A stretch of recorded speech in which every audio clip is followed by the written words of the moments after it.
আসসালামু আলাইকুম। আমি ভিডিও বানাই, তা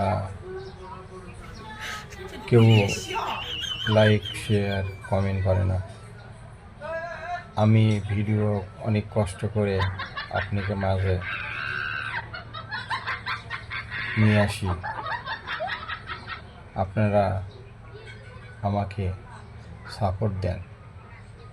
আমি সবসময় আপনাদের পাশে যেন থাকতে পারি। তো আপনারা আমার পাশে থাকেন, লাইক কমেন্ট শেয়ার সবসময় করবেন। আমি আপনাদের ভিডিও যখন আমার সামনে আসে, আমি কাউকে কোনো সময় যেন কল করি না। আমি সকলে কি লাইক শেয়ার কমেন্ট এবং ফলো দিয়ে থাকি। আপনারা আমাকে লাইক শেয়ার কমেন্ট করবেন। আসলে আমি খুব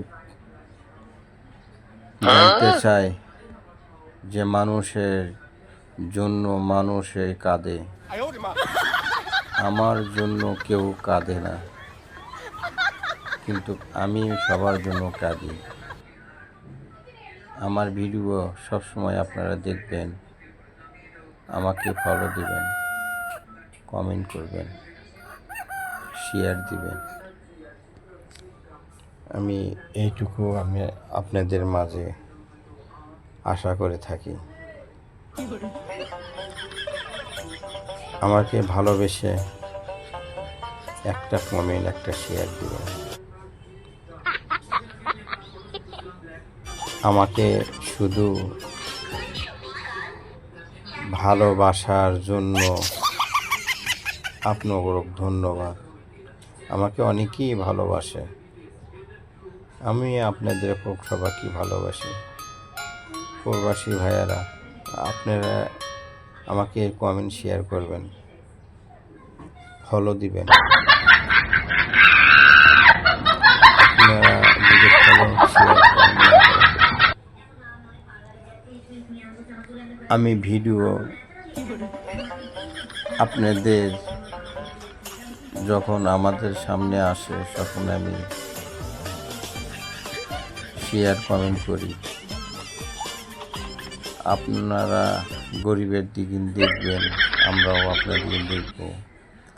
একটা মানুষ, অসহায় মানুষ যখন পাশে দাঁড়ায়, অসহায় মানুষের পাশে যখন একজন দাঁড়ায়, আল্লাহ তাআলা তাকেও ভালোবাসে। আমি এই কামনাই করি। দেখেন, আমি এটাই চাই যে আপনারা ভালোবাসেন। অসহায় মানুষ যদি আমার পাশে আসে, আমি কাউরে ফিরে দিই না। আমার পকেটে জুটু টাকা 2-4 টাকা থাকে, আমি কাউরে ফিরে দিই না। যদি না থাকে, তখন আমার মনটা খুব খারাপ লাগে। আমি চেষ্টা করি আপনাদের মতন আমিও যেন দিতে পারি, এভাবে মানুষের পাশে যেন থাকতে পারি, হেল্প করতে পারি। আমিও জানতে চাই, বুঝতে চাই। তবে আমাকে লাইক শেয়ার কমেন্ট করবেন, ফলো দিবেন। আমিও আপনাদের পাশে আমি দাঁড়াবো, অসহায় মানুষের পাশে আমি যেন দাঁড়াতে পারি। জীবনে কি কখনো এমন হয়েছে আপনি হাজার চেষ্টা করেও যেন সামনে এগোতে পারছেন না? চারপাশে সব রাস্তা বন্ধ হয়ে গেছে, আর প্রতিটি নিঃশ্বাস নিতেও কষ্ট হচ্ছে। এই বিষণ্ণতা, এই হতাশা, এই কষ্ট, এটা কোনো পরাজয় নয়, এটা জীবনেরই একটি অংশ। পৃথিবীর প্রতিটি সফল মানুষ, প্রতিটি সুখী মানুষ কোনো না কোনো সময়ে এই কঠিন পরিস্থিতির মধ্য দিয়ে গেছে। আজ আমি আপনাকে সেই 3টি গোপন রহস্য বলবো, যা আপনাকে এই অন্ধকার থেকে বের করে এনে আবার সূর্যের আলোয় দাঁড় করিয়ে দেবে। প্রথমেই একটি কঠিন সত্যি কথা বলি, আপনার কষ্টটাকে আপনি সারা জীবন অস্বীকার